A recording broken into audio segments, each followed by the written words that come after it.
Hello and welcome back to my YouTube channel Photonic Luminescence. Seems like I've reached 620 subscribers. I'm actually impressed since I haven't really uploaded anything recently, so the fact that people kept subscribing is really awesome. And I am thankful for everyone that has subscribed, including the new ones and the old ones. So, since I haven't really had a very sparking idea about what to make for a subscriber special, I would like to review some of your newest comments and especially some maybe that have more interesting content.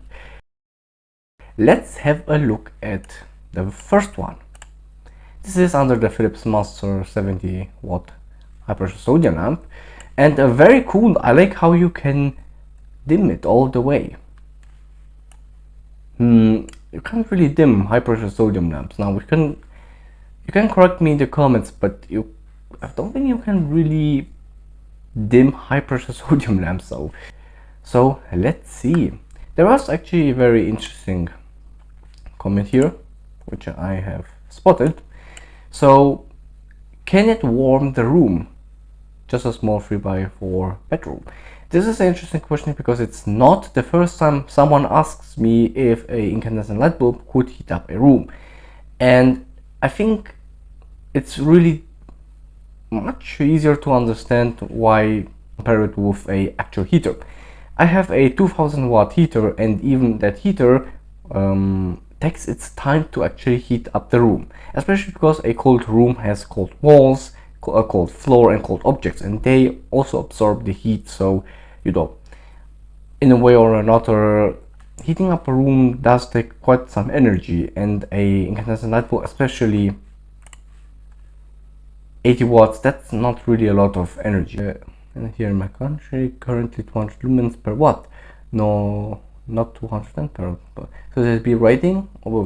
It's actually still A rating. If I'm not wrong, I've already responded with yes. According to the 2021 label, it is still A if it's 200 lumens per watt. Alright, here is a different question. If all fluorescent lights contain mercury vapor?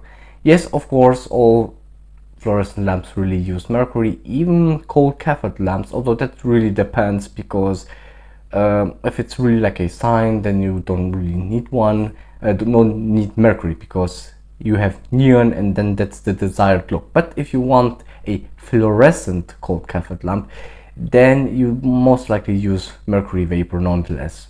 All fluorescent lamps really, for that matter, contain mercury, so be careful to never break one. And there are some safety procedures to follow, like opening windows in order to vent the room and not allow mercury to concentrate in the air and because it is very poisonous. So be careful. Wow, beautiful non-AI picture. Yeah, well, referring especially to the Galaxy Zoom, was it? I think, yeah, showing a moon, but actually using AI to add in craters and such. Definitely not welcome in the astrophotography community. Alright, so I can't really scroll down anymore in my notifications, so that's a little bit unfortunate. I want to also take a look at some other comments on the bigger videos, because there are also interesting comments, and especially starting with this one about the Tiny SA, which I have reviewed, really saying that it's not exactly gapless.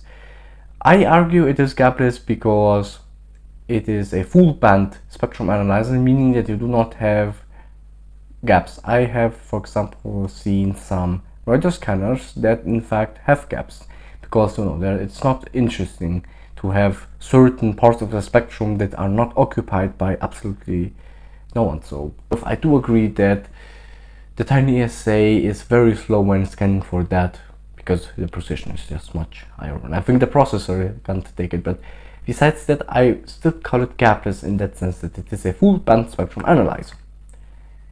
A bit of humor should be. Works only for Samsung. If you have Apple and you are out there in the wild surviving, and you have a little bit of steel wool, but you have an iPhone, I'm sorry, doesn't work this trick. I guess you have to die. Yeah, of course, it's a joke. And then poor camper. Of course, I'm joking because this was never really sold as a camping trick. I'm going to be honest, I don't know what it was sold in general. The video itself did not really forward any narrative. It was, I guess, the original content creator wanted to see what people would make of. Oh, I have to be honest, I definitely have to make a review on this, well, not a review, but a how to use this telescope. You can barely find information even on YouTube, so I definitely have to make a tutorial. Alright, this is my favorite comment, honestly. Under the CD solar panels are still fake, part 2 of where I really just glued wire on a CD and called it a day, because that's essentially what YouTube is telling you. These YouTubers telling you how to make a solar panel, and that's really all there is. But you didn't do it right. Shaking my head. I had to actually Google that. I didn't know that. I want to be honest with you. I don't know what else you could really change to those CD solar panels to make them work. You have to add a diode, else there's just no way. There's just no chemical bond between the copper and the silicon, and then really the magic happens inside the silicon because there are a P and N layer, let's call it layer, that you just can't, you don't see that in this. Then of course we have other people also saying, or a different person here, if the right gauge, sorry, that is also irrelevant, because we are missing something much more important. We're just missing the chemical aspect of silicon in this case. Thanks for watching. I wish you a good day and stay tuned to find out more interesting stuff. Goodbye.